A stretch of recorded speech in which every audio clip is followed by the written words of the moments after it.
Hello guys, good morning. Mag-harvest po tayo ngayon ng ating mga kalamansi para po sa sausawan natin mamaya pagka nagprito po tayo ng fish.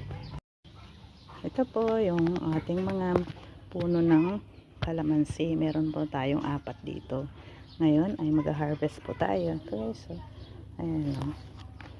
Kuha po tayo ng gagamitin natin mamaya para po sa ating sausawan. At saka parang gusto kong magkalamansi juice mamaya. Yan. Kuha po tayo. Yan guys. So, dami po niya mga bunga pero yung iba ay maliliit pa po.